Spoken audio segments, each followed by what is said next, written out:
Shalom, puji Tuhan. Jumpa lagi di Renungan Kehidupan bersama saya, hambanya Mazmur Marbun. Sahabatku dan pemirsa sekalian, terkadang kita kurang menyadari bahwa mulut kita ini diciptakan oleh Tuhan. Tujuan yang pertama adalah untuk memuji Tuhan, bersekutu dengan Tuhan. Yang kedua, untuk bersekutu dengan sesama, tapi tujuan yang baik. Berkomunikasi dengan orang dalam maksud-maksud yang baik, bicara yang baik, bicara yang positif, bicara yang membangun. Tetapi situasinya berubah sekarang. Banyak orang salah mempergunakan mulutnya, sehingga mulutnya dipakai untuk hal-hal yang tidak berguna. Mulutnya dipakai untuk perkara-perkara yang negatif. Mulutnya dibuat bagai api yang membakar kedamaian orang lain. Karena itu mari kita menjauhi mulut serong. Dan itu tema yang saya mau bagi buat kita semua hari ini.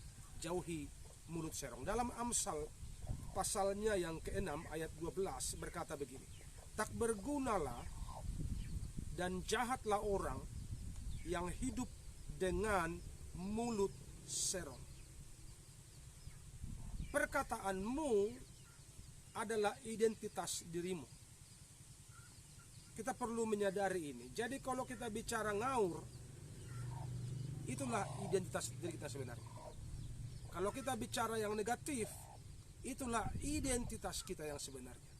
Kalau kita bicara selalu porno, itulah kita yang sebenarnya.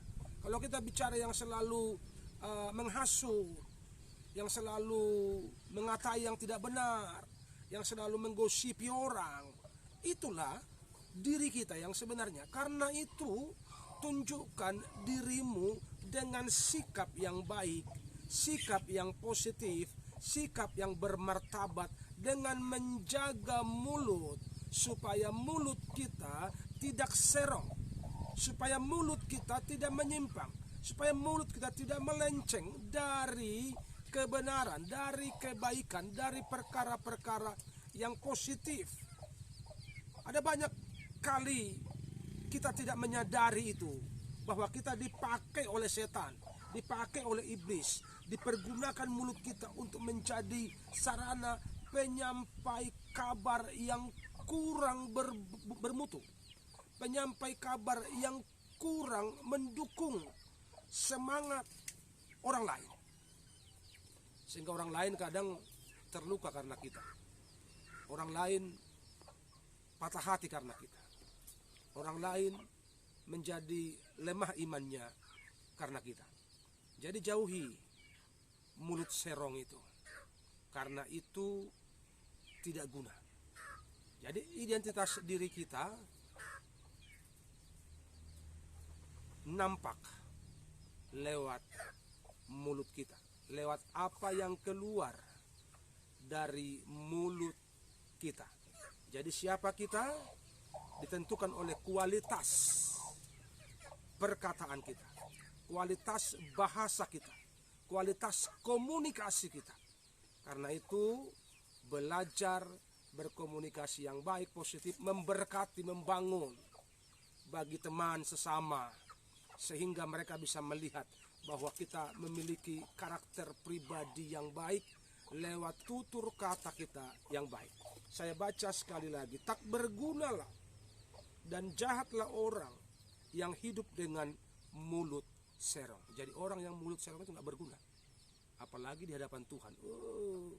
Tuhan muak, Tuhan jijik dengan orang yang mulutnya serong, yang mulutnya sering mengatai orang jahat, yang mulutnya sering menyebarkan fitnah, menyebarkan hoak. Orang begini tidak guna di hadapan Tuhan. Jadi ubah sikap perkataan kita supaya kita menjadi pribadi yang berguna dalam pandangan Tuhan. Tuhan berkati.